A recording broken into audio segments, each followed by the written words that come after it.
everyone, Obsidian here, and if you think what you just saw is really cool, let me tell you about a new platform fighter battle royale game called ByteBreakers. Now, as this is a platform fighter, it has all the movesets and abilities that you would expect one to have. So let's go over them right quick, shall we? You got your jab, your neutral jab. Of course, you do have multiple jabs, of course. And then you have your down, up, and forward tilts, as well as your down smash, your forward smash, and your up smash, which are known as heavies in this game. As far as specials go, you do have your neutral, your down, your side, which goes for both sides, of course, and your up special, which is used for recovery. You can actually act outside of your special as well and use multiple specials in the same aerial movement. Now, what's really neat about this game is that you can enhance your specials using the meter below. This applies to your neutral, your down special, your side specials, and your up specials. And these will greatly enhance the properties of each special depending on which move you use. You also have your aerials, of course, your neutral, your up, your back, your forward, and your down airs. You can use your specials in the air as well. You can also use multiple specials in the same aerial bound. Let's continue with your grounded movement. On the ground, you have multiple movement options, including crawling from side to side. You can also dash left and right, of course. If you switch directions while you're dashing, you'll do a little skid. Of course, you can foxtrot and dash dance to take advantage of this. And also you have your slow walks to close the distance very slowly.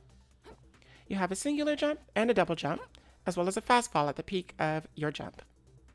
You can activate your fast fall at any time after the peak of your jump as well. You also can shield. You have your side dodges forward and back, and a spot dodge as well.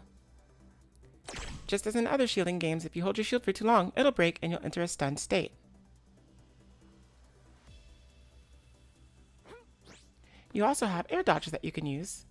These give you a little bit of mobility in the direction that you dodge, with the exception of neutral, of course, in which you'll dodge in place in accordance to gravity. Alongside your shield, which you can grab out of, you do have your down throw, your up throw, your back throw, and your forward throws. You can use these to follow up with any combo you like, if you're able. Before I forget, you do also have the ability to grab onto ledges and get a little bit of invincibility upon your rise up from that ledge. You can also hang on for a very long time. So now that you know all that you can do on the platform fighter side of things, what about the battle royale? Let's break it down. First, this is an important structure which allows you to scan the map. Of course, the map is a lot bigger than this in the actual arena. We're in the practice arena right now, the training arena. So it's not going to be as big, as you might scan in the real game. As well as that, you do have teleporters that can warp you to another location on the map depending on which one you use. This one takes us below the main area of the training area, but you can find them all over the map of the main game as well, and it'll take you to, hopefully, somewhere out of danger. This device here is a terminal that you can revive your teammates. If you're with a duo and you get knocked out, you turn into a ghost that your teammate can pick up. You can also be knocked out as a ghost, so be mindful of that as well. All your teammate has to do is take you to that terminal to revive you, and you're set. These are grind rails. Press the interact button to grind along the rail at any point, from the middle to the end, and you can jump off at any point as well. They're really handy for getting away or closing the distance on an opponent who's retreating, but be careful you don't end up in danger yourself. Next, we'll talk about loot chests. Chests come in 5 different varieties from common to legendary. Whenever you encounter a chest, you can break them open to get some gear out of them, from which you can use the shoulder buttons to check what those gears do. Green chests are rare. Purple chests require mini-games to unlock, like break the targets or grab the coins. They are so much fun to do, and if you find one, it's well worth it if you can manage to get one. The white chests are really durable and take a lot of damage to open, and the legendary chests require a timer. It's a 30-second timer that, once opened, it just counts down until you can damage it yourself to open it and break it and get what's inside. During this time, of course, you can be attacked by opponents, so keep an eye on your minimap to make sure that you're not going to get stolen from.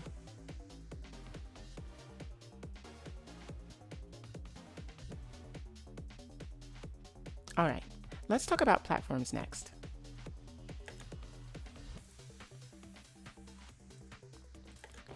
Yellow platforms are pass-throughable, and blue platforms are not. So, in order to pass through a platform, you just hold down, as in any other platform fighting game, and you'll pass through it. Blue ones, of course, like I said, cannot be passed through. So keep this in mind when you're traversing the map, because they'll be all over. It's worth keeping in mind that blue platforms can be passed through from underneath. Some areas in the game are shadowed, and these allow you to hide from the minimap from your enemies, as long as you're not making too much noise within them. So be sure to use them if you're planning a quick escape or plotting an ambush. Now these data streams here are really convenient. You can find them along skyscrapers or tall buildings and things like that to traverse them and access your point from A to B. Whenever you're using one to your way to the other part of the map, be sure to check your minimap to make sure you're not arriving in any danger. Speaking of, you can launch yourself out of danger with these launchers as well. However, they do take a little bit of time to activate, so be sure you're not caught out. Doors are, well, doors. You just stand in front of them, interact, and they'll open. After a bit of time, they'll close as well. Really nifty for cutting off opponents or planning an escape. Often on the other side of these doors will be loot as well, so be sure to keep an eye on that minimap. Along the way, you'll encounter vending machines, and depending on the color of the vending machines, you'll get different items from which you can use or drop them on the ground, or if they are utility items, you can throw some of them as well.